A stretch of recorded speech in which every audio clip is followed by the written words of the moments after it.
afternoon. Welcome to this afternoon's webinar on planning for flood recovery and long-term resilience. My name is Jamie Burchard-Thoman. I am a senior planner at the Genesee Finger Lakes Regional Planning Council.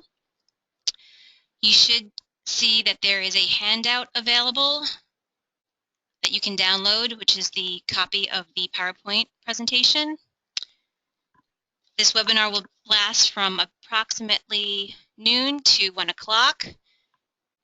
You should see on your sidebar the opportunity to ask questions, so questions or chat. You can type your questions in there as you see fit, and I will answer them at the end of the presentation. This webinar is also being recorded, and we can provide that to you at a later date. This afternoon's webinar focuses on how communities can plan for the future by incorporating the reduction of future risks for development and redevelopment. Stressors such as extreme weather and storm events necessitate the need to plan smarter. Communities need to avoid building or rebuilding in harm's way where future risks can be anticipated. Communities also need to be ready to act with recovery plans and to apply their mitigation and resiliency policies in the fast-moving post-disaster period.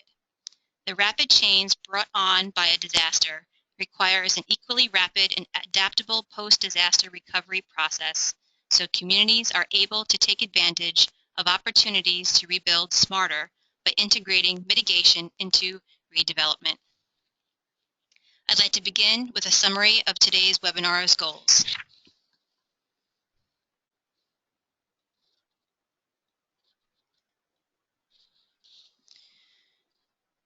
Before we move into the review of the emergency and hazard planning documents, I'd like to take this opportunity and introduce participants to the role of regional planning councils.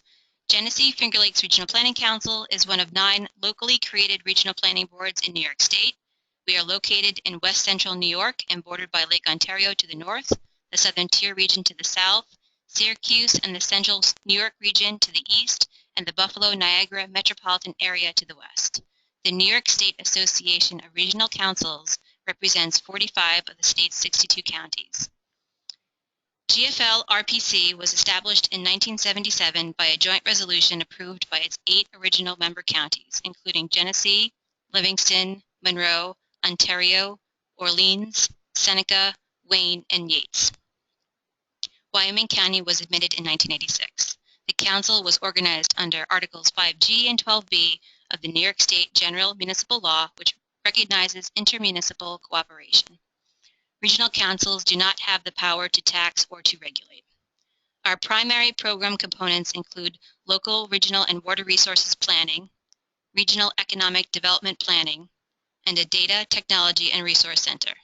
My focus area is water resources planning, which includes federal Phase 2 stormwater regulation assistance, participation with county water quality coordinating committees, stormwater and floodplain management planning, watershed planning, and watershed plan implementation. Goals of today's webinar. The New York Executive Law Article 2B governs state and local disaster response. At the local level, the chief executive of a county, city, town, or village may declare a state of emergency in the event of a disaster or reasonable apprehension of immediate danger that poses a threat to public safety. Such a declaration is effective for any part or all of the territorial limits of that level of local government. We'll next review the various types of plans. Federally sponsored hazard mitigation plans are pre-event plans that address natural hazards, risks, and vulnerability, and identifying mitigation actions, reducing potential disaster losses over time.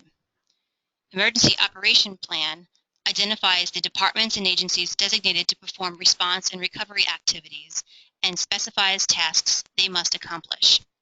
A recovery plan is post-disaster plan comprising of policies, plans, implementation actions, and designated responsibilities related to expeditious and orderly post-disaster recovery and redevelopment, as well as long-term mitigation. The American Planning Association's Model Recovery Ordinance outlines a foundation for local strategic action by which a community can organize to efficiently manage short and long-term recovery, either in advance of or after a disaster. The purpose of the Model Recovery Ordinance is to provide legal authority for actions commonly found useful in expediting recovery, together with emergency powers protecting public health and safety and fostering desired beneficial long-term recovery outcomes. Next, we'll review legislation that requires climate impacts be a part of the planning, permitting, and funding process.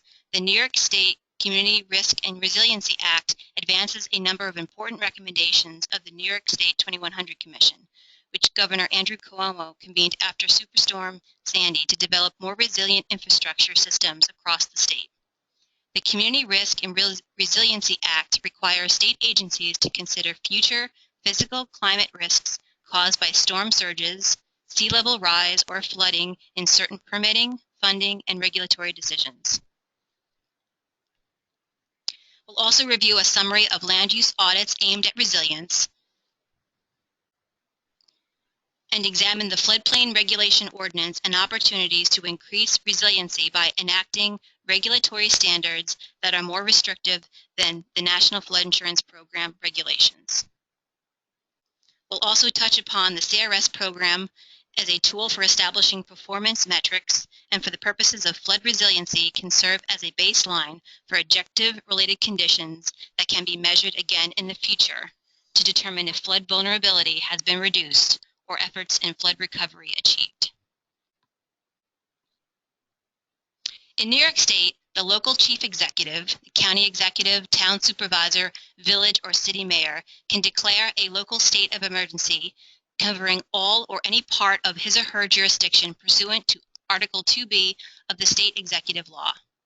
A local state of emergency is declared pursuant to Section 24 of the New York State Executive Law.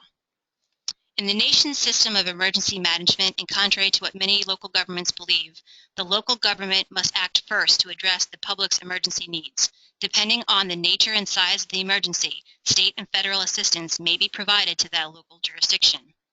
The government is expected to marshal its resources, channel the efforts of voluntary agencies and private enterprise in the community, and solicit assistance from outside of the jurisdiction if necessary. In all states and most localities, that authority is granted by statute or ordinance. The elected leadership in each jurisdiction is legally responsible for ensuring that necessary and appropriate actions are taken to protect people and property from the consequences of emergencies and disasters. The state has three roles. They assist local jurisdictions whose capabilities are overwhelmed by an emergency. They themselves respond first to certain emergencies, and they work with the federal government when federal assistance is necessary.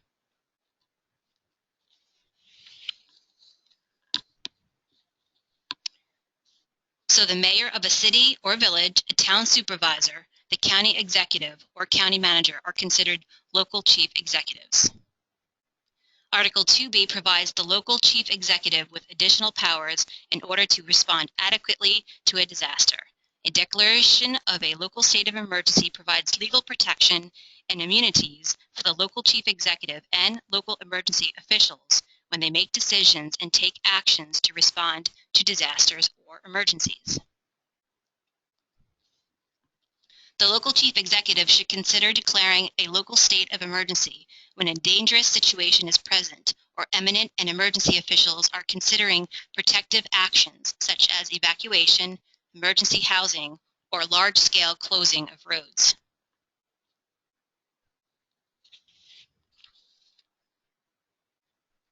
In making its declaration of a state of emergency, the chief executive may establish a curfew, prohibit and control traffic, suspend or limit the sale or use of alcohol, firearms, and explosives, establish emergency shelters or alternate medical care sites in consultation with the State Commissioner of Health, and suspend local laws or regulations which may prevent, hinder, or delay necessary action in dealing with the disaster. Further, each county, city, town, and village is authorized to prepare disaster preparedness plans in order to identify local measures to prevent disasters, to develop ways to coordinate the use of local resources when responding to and recovering from a disaster, and to provide for recovery and redevelopment after a disaster. Section 23B notably provides for managing disaster response as it relates to assisting persons with disabilities and the elderly who reside in nursing homes and assisted living facilities.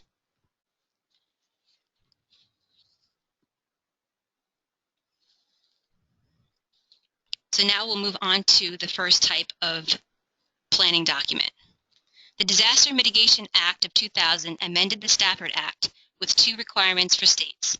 First, it required states to prepare multi-hazard mitigation plans in order to be eligible for post-disaster assistance. Second, it required states to prepare local hazard mitigation plans as a precondition for local government eligibility to receive hazard mitigation grants. They qualify the local jurisdiction for receipt of Federal Hazard Mitigation Grant Program, flood mitigation assistance grants, and severe repetitive loss grants. By requiring states and encouraging local governments to prepare hazard mitigation plans, the intent was to encourage more effective hazard mitigation projects, thereby reducing disaster losses.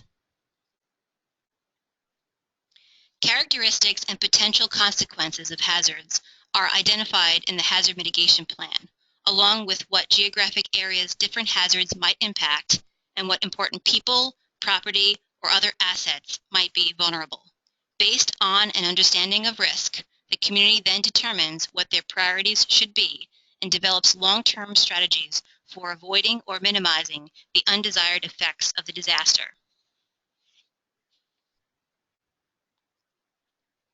The Emergency Operations Plan is similar to a standard operating procedure. An EOP assigns responsibility to organizations and individuals for carrying out specific actions at projected times and places in an emergency that exceeds the capability or routine responsibility of any one agency. It sets forth lines of authority and organizational relationships and shows how all actions will be coordinated. It describes how people and property will be protected in emergencies and disasters. It identifies personnel, equipment, facilities, supplies, and other resources available within the jurisdiction or by agreement with other jurisdictions for use during response and recovery operations. And it identifies steps to address mitigation concerns during response and recovery activities. A pre- or post-disaster plan for recovery is comprised of policies, plans, and implementation actions and designates responsibilities related to prompt and orderly post-disaster recovery and redevelopment, as well as long-term mitigation. The recovery plan can address short-term and long-term recovery subjects, including but not limited to business resumption, damage assessment, demolitions, debris removal, expedited repair permitting, hazards evaluation and mitigation, historical buildings, moratorium procedures, non-conforming buildings and uses, rebuilding plans, restoration of infrastructure, and temporary and replacement housing. So first we have the Hazard Mitigation Plan, which outlines mitigation actions or the activities to reduce the loss of life and property from natural and/or human-caused disasters by avoiding or lessening the impact of a disaster. Then the Emergency Operations Plan, or Standard Operations Procedure, who is responsible for carrying out specific actions. It identifies the personnel, equipment, facilities, supplies, and other resources available, and outlines how all actions will be coordinated. And the Recovery Plan outlines the rebuilding process, all of which adds up to resilience. While there may be provisions for recovery planning, such as Article 2B of New York State Executive Law, that has been less focused on this phase of emergency management, or perhaps more of a complexity to overcome, since recovery can include land use recommendations, such as new or amendments to zoning, subdivision, building, sanitary, or fire prevention regulations, and recommendations for economic development and community development, which becomes more of a local matter. And hazard mitigation plans and emergency operation plans are usually done in this region at the county scale. Developing a post-disaster recovery plan requires envisioning the potential obstacles to reconstruct a community in a compressed time frame. Not just rebuilding what was there prior to the disaster event, but redeveloping a more sustainable and disaster-resilient community with participation from all stakeholders impacted by the disaster. A disaster can be an opportunity to increase the resilience and quality of development. The decision should be made before a disaster to which standards rebuilding will be held. In 1998, the American Planning Association published the first guidebook for local planners confronting all types of natural disasters: flood, earthquake, tornado, wildfire, and hurricane, which was called Planning for Post-Disaster Recovery and Reconstruction. Planning for Post-Disaster Recovery is an updated manual with case studies.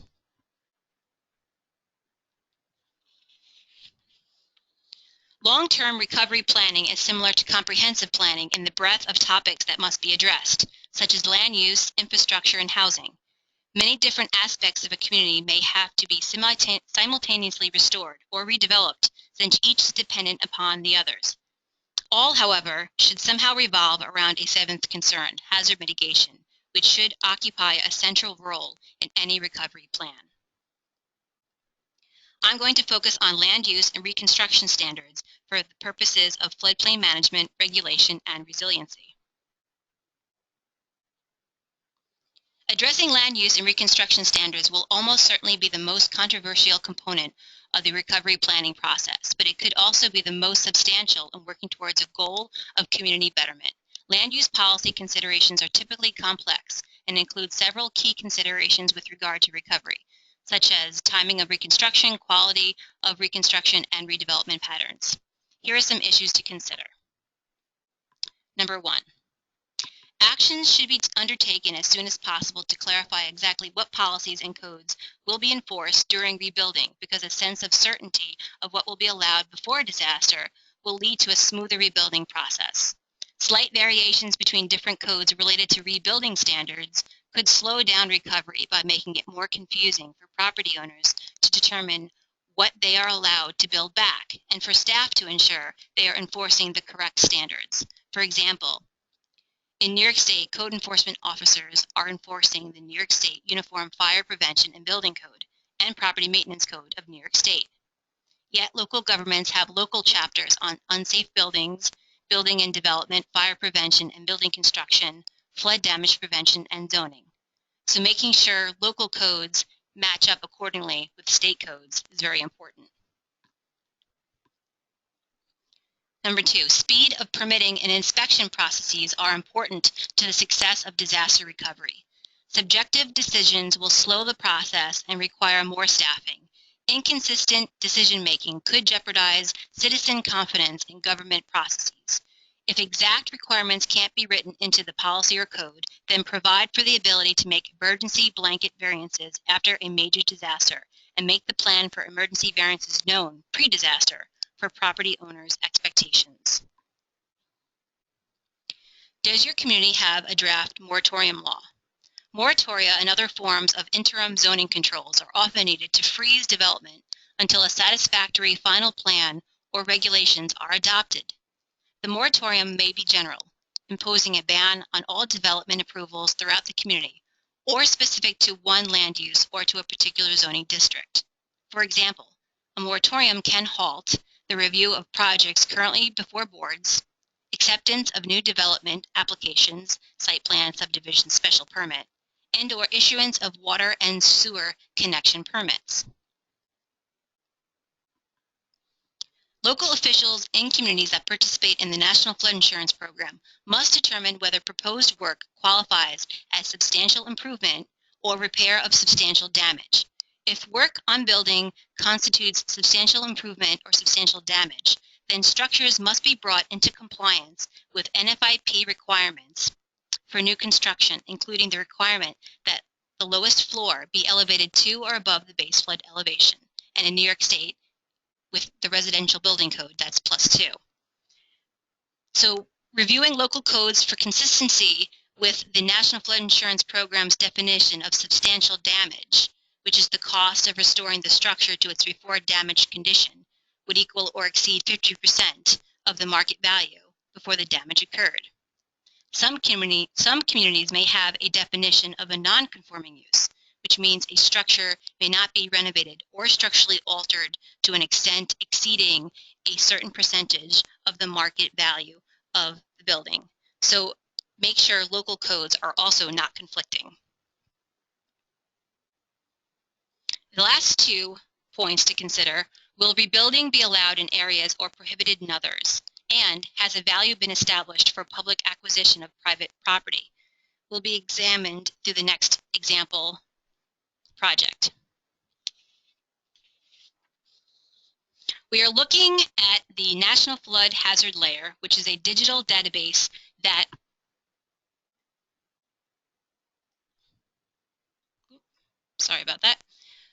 that contains flood hazard mapping data from FEMA's National Flood Insurance Program.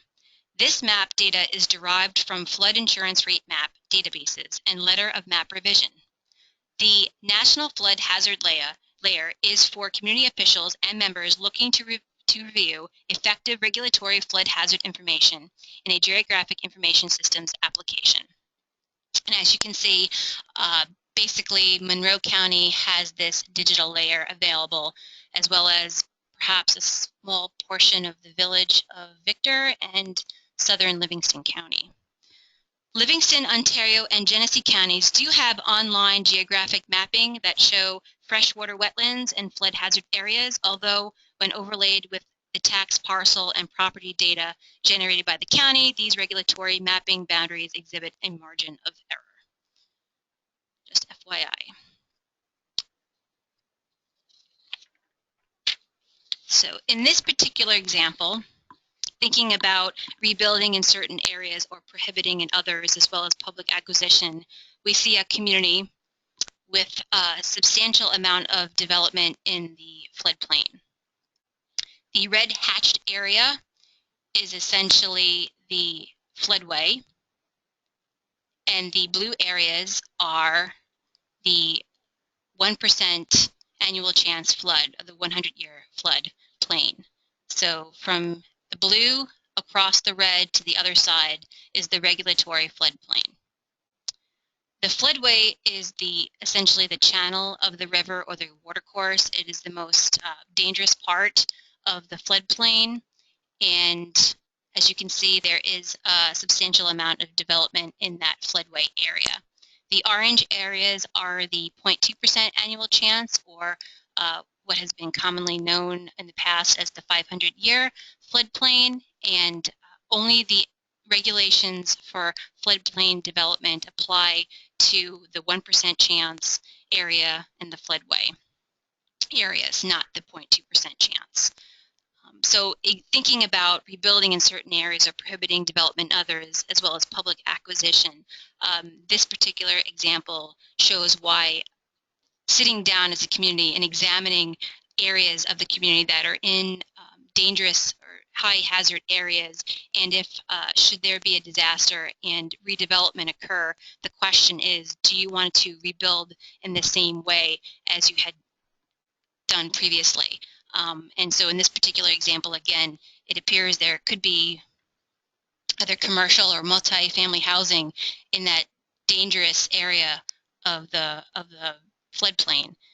So if that area would be damaged, again, hitting that threshold, that 50% threshold where there's substantial damage, you may want to consider what steps to do in the future to mitigate that type of development.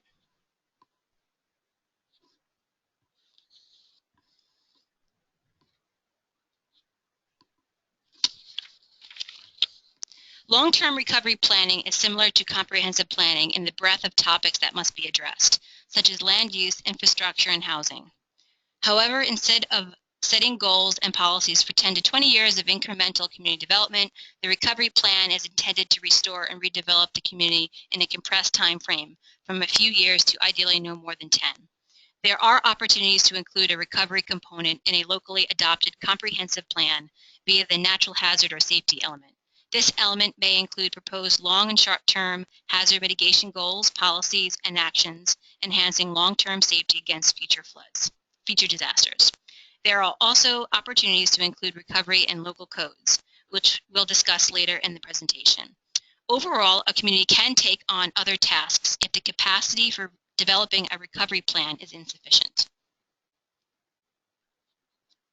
Moving on to the Model Recovery Ordinance. The purpose of the Model Recovery Ordinance is to provide legal authority for actions commonly found useful in expediting recovery, together with emergency powers protecting public health and safety and fostering desired beneficial long-term recovery outcomes.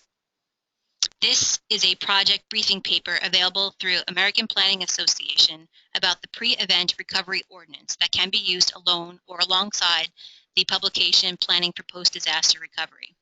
There are several brief PDFs that are ideal handouts for meetings with officials and the general public. So here is the structure of that sample Model Recovery Ordinance. The Model Recovery Ordinance provides an adjustable template for organized local action to facilitate post-disaster recovery, accelerate restoration of public and private sector services, and intervene to preserve public safety and community resources in the interest of beneficial long-term recovery outcomes. The ordinance provides a structured approach to pre-event planning for post-disaster recovery consistent with emerging recovery best management practices. Specifically, it is designed for adoption by the local governing body before a disaster happens, as well as ongoing updating and amendment as needed. We will examine 3 different sections of this ordinance structure. Temporary regulations provides authority to intervene on matters of private property development. Among these are provisions dealing with their duration, environmental clearances, debris clearance and hazard abatement, damage assessment, development moratoria, temporary use permits, temporary repair permits, deferral of fees for repair and rebuilding permits, non-conforming buildings and uses, and one-stop service centers, which we'll cover in section 10. The benefits to be gained for establishing a special one-stop center include accelerated information, integration of services, and expedited permitting. Setting up a specialist team working exclusively on repair and rebuilding permit issues has the added advantage of insulating normal development review from disruption by the recovery process and vice versa. And number 11, the emergency contractor and volunteer certification, which purpose is to reduce dishonest post-disaster predatory activity by requiring contractor and volunteer certification in disaster cleanup and reconstruction. The local government verifies that contractors are properly registered and or licensed with the state contractors licensing agency of the state. Moving on to the Community Risk and Resiliency Act. Governor Cuomo signed into law the Community Risk and Resiliency Act on September 22, 2014 to strengthen New York State's preparedness for the effects of climate change and help protect communities against severe weather and sea level rise. The Act advances a number of important recommendations of the New York State 2100 Commission, which the governor convened after Superstorm Sandy to develop more resilient infrastructure systems across the state. The Act is the only legislation in the nation to require that climate impacts be a part of the planning, permitting, and funding process, and not just in the state's coastal areas, but in all 62 counties. Companies and communities seeking certain state permits or funding will use this data, as well as forecasts covering heavy rainfall and storm surges, to design projects to withstand the impacts of climate change and help protect surrounding neighborhoods. The standards would apply to smart growth assessments, siting of wastewater treatment plants and hazardous waste transportation, storage and disposal facilities, design and construction regulations for petroleum and chemical bulk storage facilities, and oil and gas drilling permits, and properties listed in the state's open space plan, as well as other projects.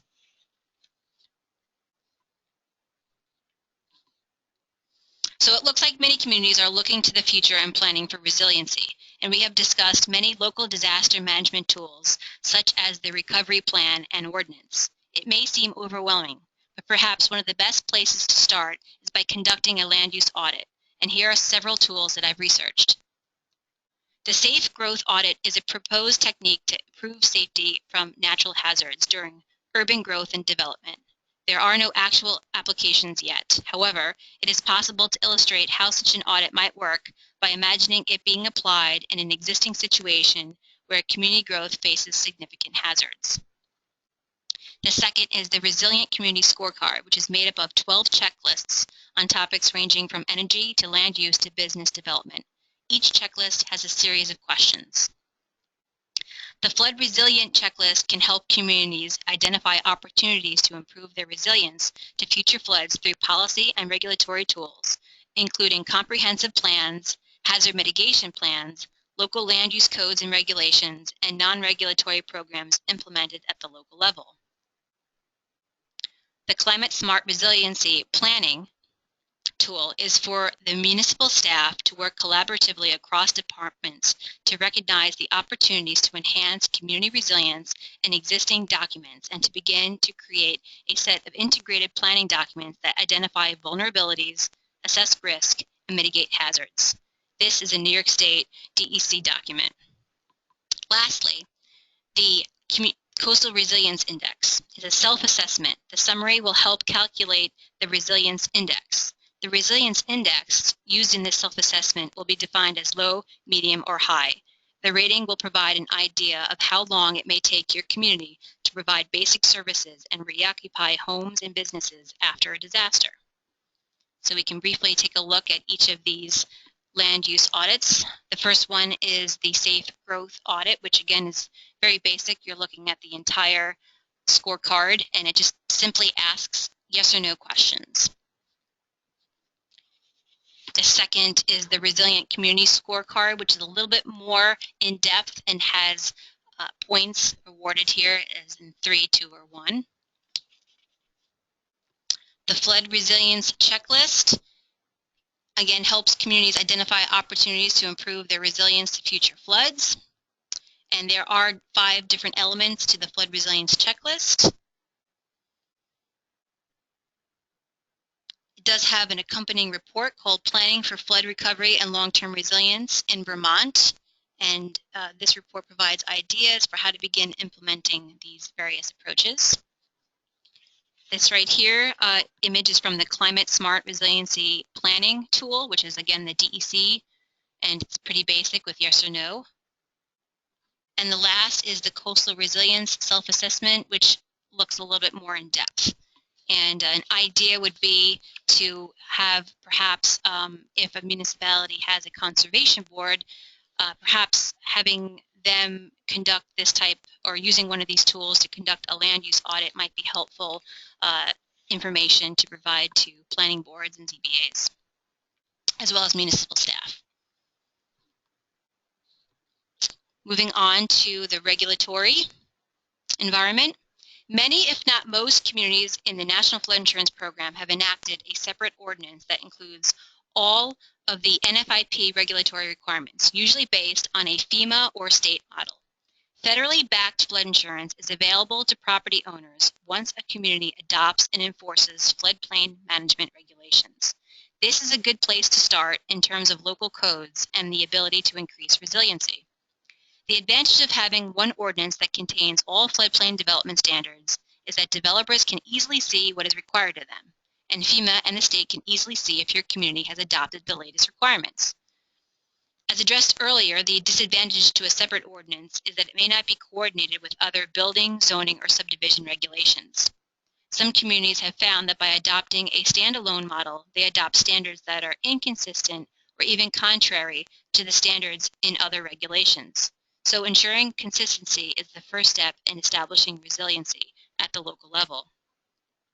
The floodplain ordinance will also require the community to adopt the flood maps, profiles, and other regulatory flood data. The ordinance must have a development permit process. Construction standards are the meat of the ordinance. It should cover all of the NFIP standards and additional regulatory standards required by the state or that the community deems appropriate. The community must officially designate one person responsible for administering the ordinance. A local floodplain administrator might be an existing local staff person, such as the building inspector, community zoning official, engineer, or planner. And the regulations need to provide a way for people to appeal or request a variance when they feel that the construction standards are overly harsh or inappropriate.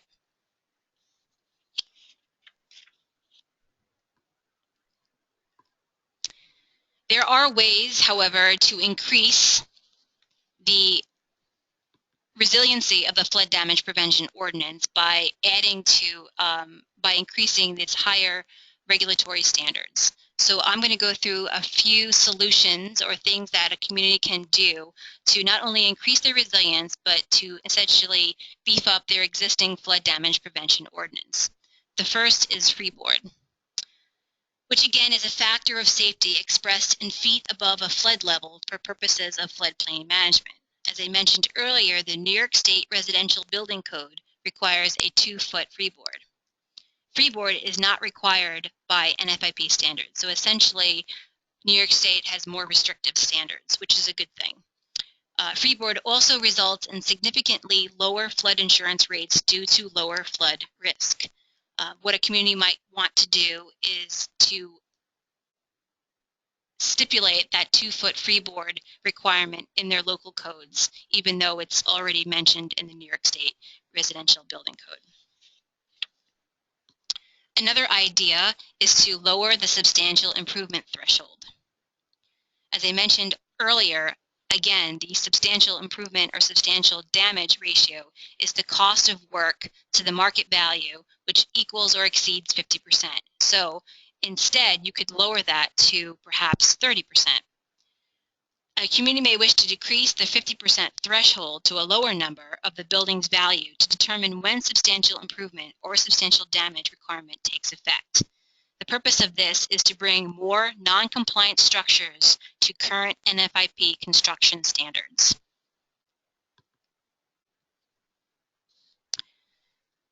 Minimum NFIP regulations also do not provide for the protection of critical facilities. Critical facilities are such structures as hospitals, fire stations, and police stations.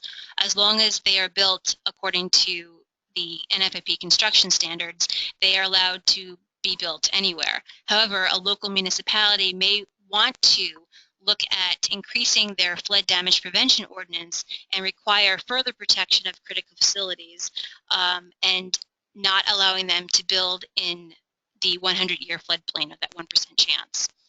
Requiring protection for critical facilities serves several purposes. It reduces threats to life and health. It reduces damage to vital public facilities. It reduces pollution of floodwaters by hazardous materials. And it ensures that the facilities will be operable during most flood emergencies. Again, the NFIP regulations do not have any provisions for critical facilities, other than that all buildings must be protected from damage. Another way to increase higher regulatory standards in your local ordinance is to provide for the protection of floodplain storage capacity. Flood insurance studies assume that when the entire riverine floodplain is filled outside of the floodway, an increase of up to 1 foot in the base flood elevation will occur at the location of the encroachment. Some communities may wish to avoid that potential increase and to also make certain that an encroachment does not result in increased flood elevations upstream or downstream of the development by requiring developments that encroach into the floodplain to provide compensatory flood storage. So essentially, the minimum NFIP regulations allow fill to be brought into the floodplain. But what happens over time, cumulatively, is that fill in the floodplain will change the direction of the floodwaters if there is a flood event. So a community may wish to provide that compensatory flood storage definition in their local flood damage prevention local law by saying, fill that you bring in, you must take out somewhere else in the floodplain. So in quotes, the volume of space occupied by the authorized fill or structure below the base flood elevation shall be compensated for and balanced by a hydraulically equivalent volume of excavation taken from below the BFE at or adjacent to the development site. The last example of a activity that a community can include in their flood damage prevention local law is prohibiting building enclosures below the base flood elevation. Areas enclosed by solid walls below the BFA, the base flood elevation, also known as enclosures. NFIP regulations state that the area below an elevated building can only be used for parking, for building access, and storage. The basement does not qualify as an enclosure. So prohibiting that building enclosure and having a non-conversion agreement for certain structures in the floodplain as part of your local law is another way to keep the public safe from flooding disasters. You do not want living space below the base flood elevation. So in this particular example, you can see this has become a living space and not a space used for parking, but building access and storage. Lastly, in the scenario I showed to you earlier, structures are permitted to be built in the floodway, which again is the most dangerous part of the regulated area because that's where the channel of the river or the watercourse is, and that's where the most the fastest waters are flowing. Essentially, structures are allowed to be built in the floodway according to minimum NFIP requirements, which are part of many local flood damage prevention local laws. The developer must show that there will be no increase to the base flood elevation, which is needs to be done through a hydraulic study and engineering report. But essentially, a community could outright prohibit any new buildings in the floodway, thus reducing that risk, and also any future insurance costs to that particular structure because they would be very, very high in the floodway. Moving into the last component of the webinar, which is the community rating system. The National Flood Insurance Program's community rating system is a possible solution to reduce the damage, disruption, and public and private costs that result from flood problems. CRS is a voluntary incentive program that recognizes communities for enforcing floodplain management activities that exceed the minimum NFIP requirements. Any community that is in full compliance with the NFIP may apply to join the CRS. CRS points are earned for a wide range of floodplain management activities, which are organized under 4 categories: public information activities, mapping and regulations, flood damage reduction activities, and warning and response. Communities apply for a CRS classification and are awarded credit points that reflect the impact of these activities. Similar to fire insurance rating, the CRS uses a class rating system to determine the premium discount for policyholders. All communities start out with a class 10 rating, which provides no discount, then range from 5%, which is a class 9, to a maximum of 45%, which is a class 1. As a community engages in additional CRS credited actions, increased NFIP policy premium discounts are available. So let's review the types of activities that would earn a community CRS points. CRS points are awarded for engaging in any of 19 activities organized under those 4 previously mentioned categories. One of the first things I'd like to mention is keeping FEMA elevation certificates on all new buildings and substantial improvements in the special flood hazard area, which is that 1% annual chance flood or the 100-year floodplain, and FEMA floodproofing certificates, and any ZB zone certificates. They are all a prerequisite for joining the CRS. So having that record of the elevation certificates is a prerequisite. The 400, 500, and 600 series. In New York State, the DEC administers a federal program, which is the U.S. Environmental Protection Agency's Stormwater Phase 2 rule to regulate stormwater runoff, called the State Pollutant Discharge Elimination System, SPEDIES permit.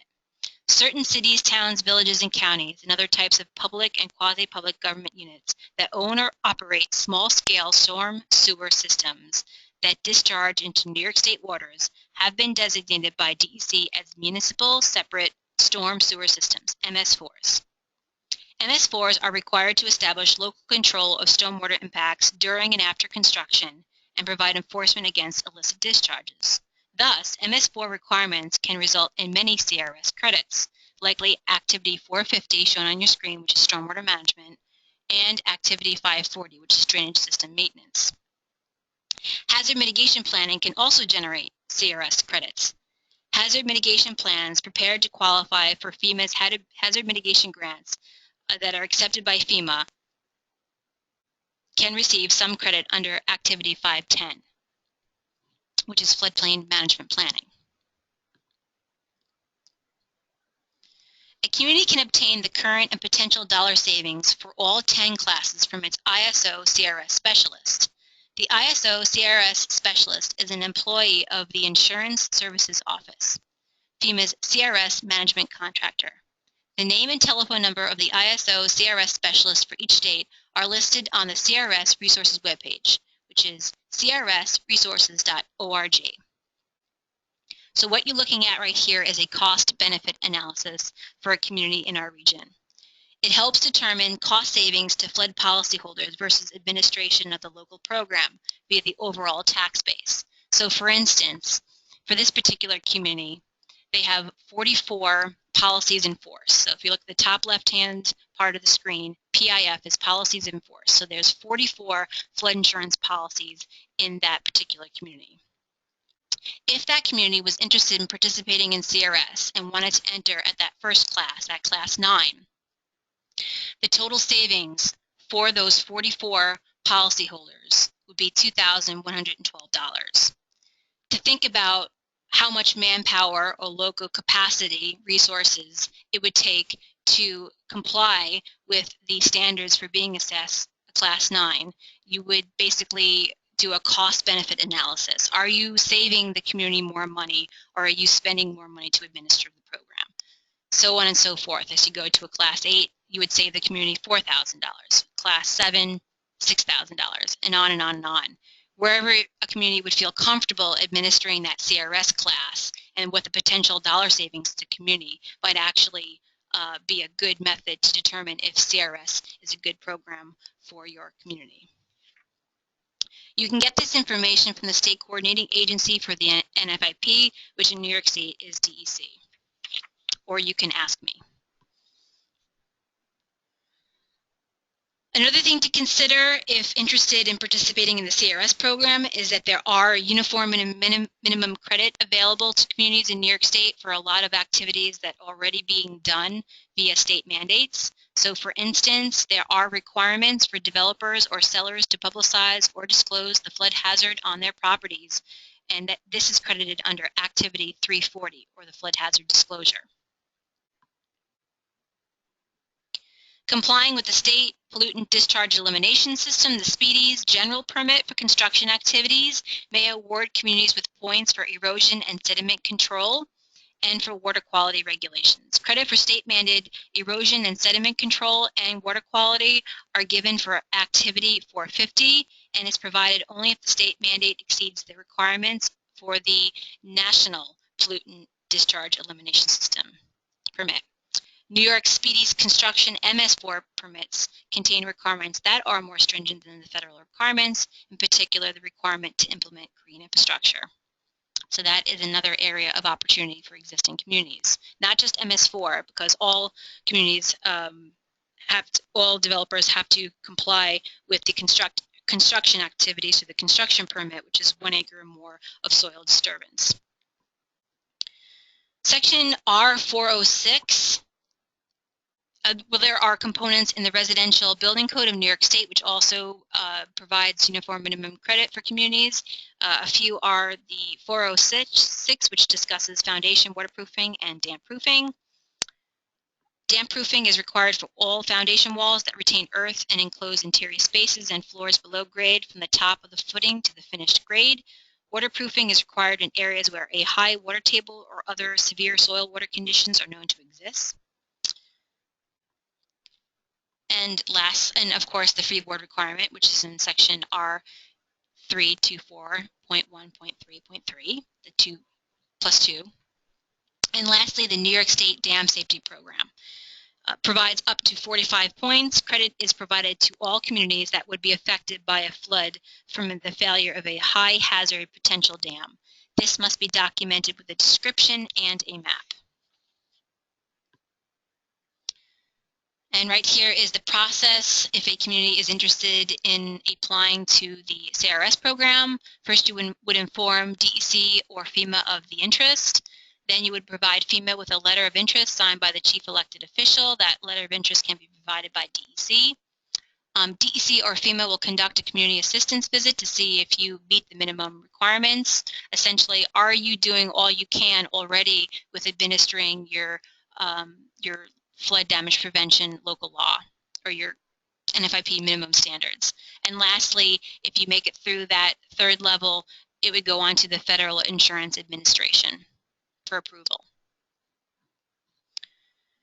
CRS is a wonderful tool for providing those performance metrics in terms of flood or coastal resilience. There are many benefits to enhance floodplain management via the CRS program, such as improved public safety, property loss reduction, open space and natural resource protection, and better post-disaster recovery.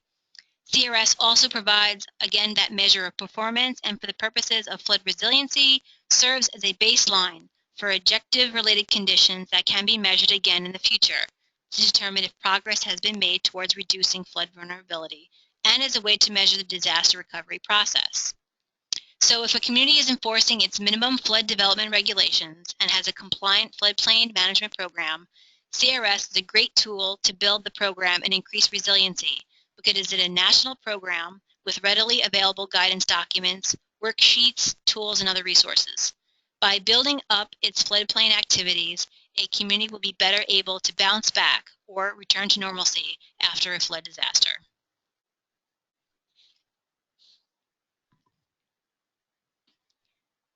And that concludes today's webinar presentation. The time is 12:50, which is great, and we have about 10 minutes then for any questions. So feel free to type in on, again, the sidebar using the question or chat feature, and I can answer those as they come in.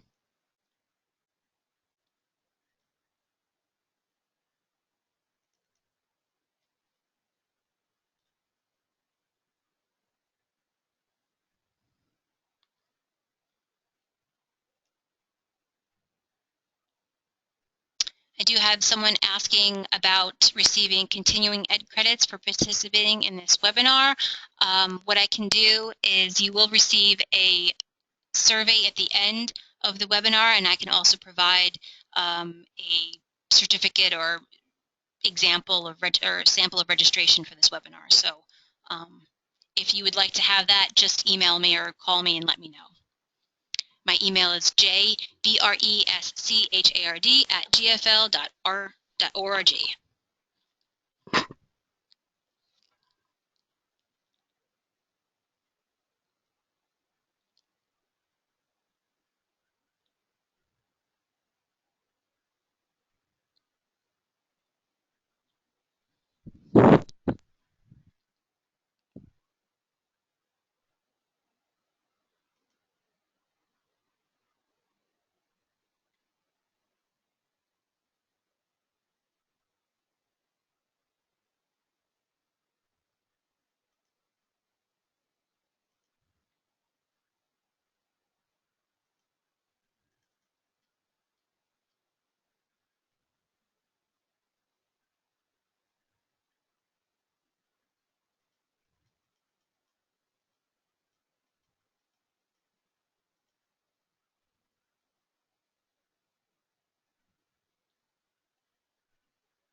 Okay, we have a question coming in here.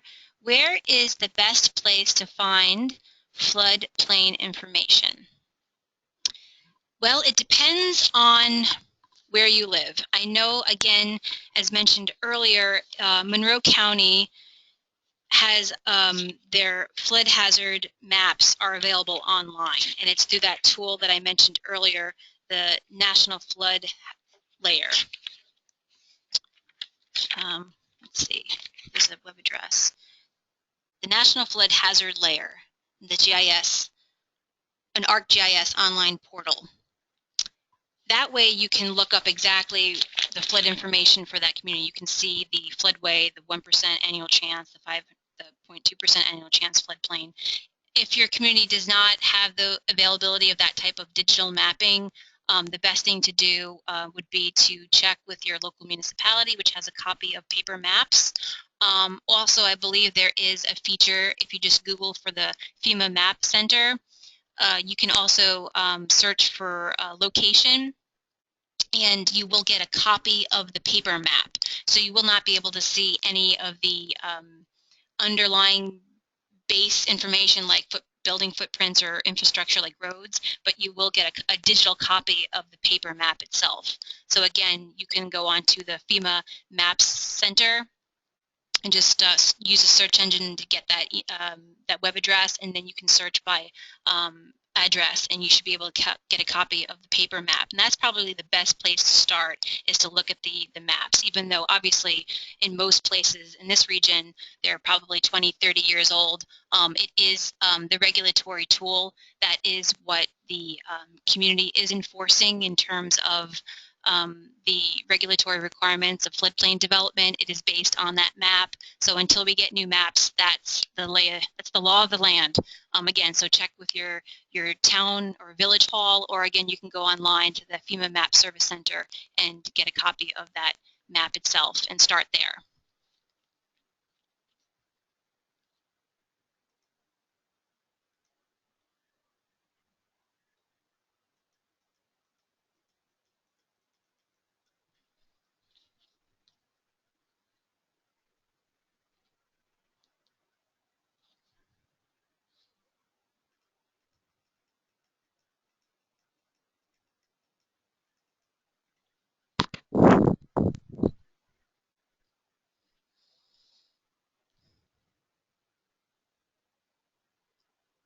We'll wait a couple more minutes for a few more questions if they come in.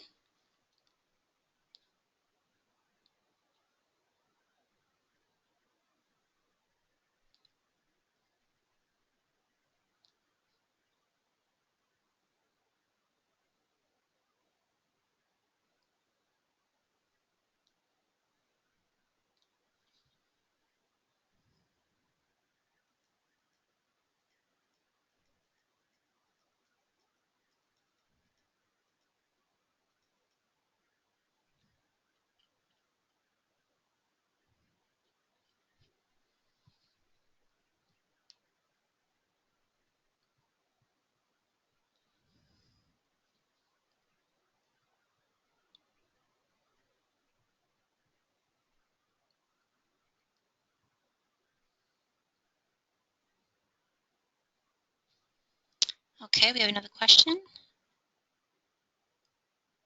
Okay, from where is it possible to obtain maps of the New York State 2-foot freeboard? Well, freeboard is essentially stipulated in the residential building code. So if you go onto the Department of State DOS website and you go into the building section, you will be able to access the New York State residential building code, and you can look up that particular section where the freeboard is stipulated, so that R324.1.3.3. That's where it's stipulated in the residential code. You're not actually going to find a map of that. That is simply just reiterating that if a residence, like a detached single-family structure, is being built in, again, that 1% annual chance floodplain, which is the 100-year. It's normally, if you look at a flood map, it'll be that zone A or AE.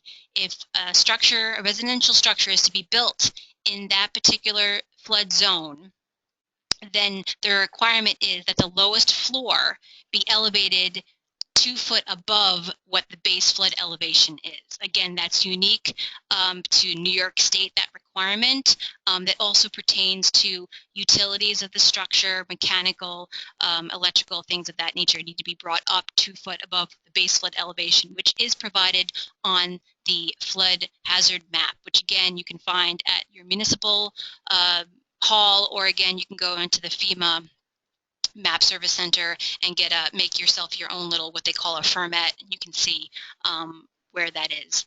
The structure would be located. They're hard to use. Again, outside of Monroe County only because they have not been updated in quite so many years, but that is a place to start. And again, that +2 requirement is only required in the 1% annual chance floodplain.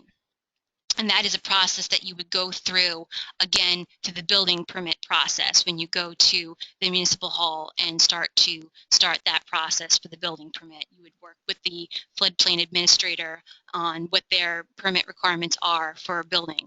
A way to avoid that and having to bring your structure up to fit is to not build in that 1% annual chance floodplain. Try not to go there.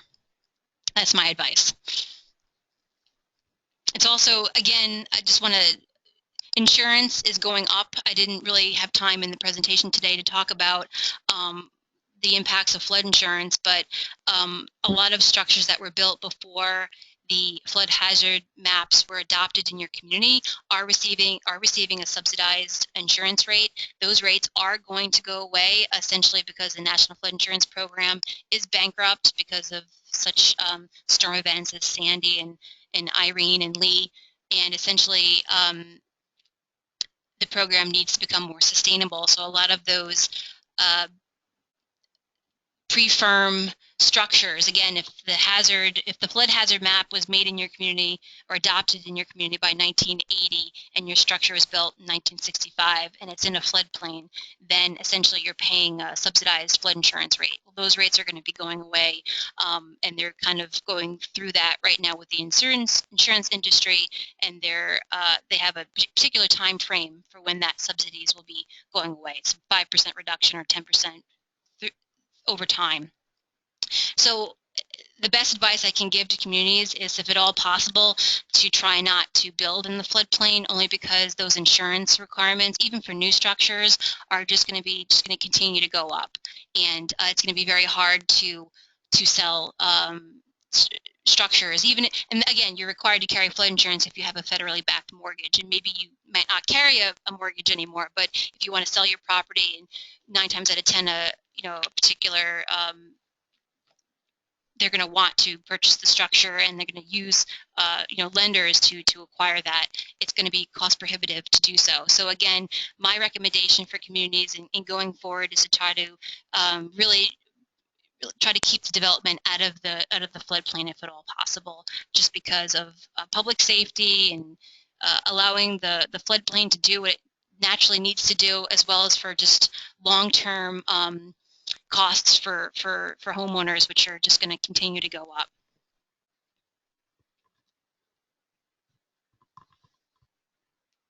If anyone wants more information about the insurance, what I was just talking about with the Biggert Waters or the Homeowner Flood Insurance Affordability Act, please email or call me and I can get you some more information. I'd be happy to talk with you.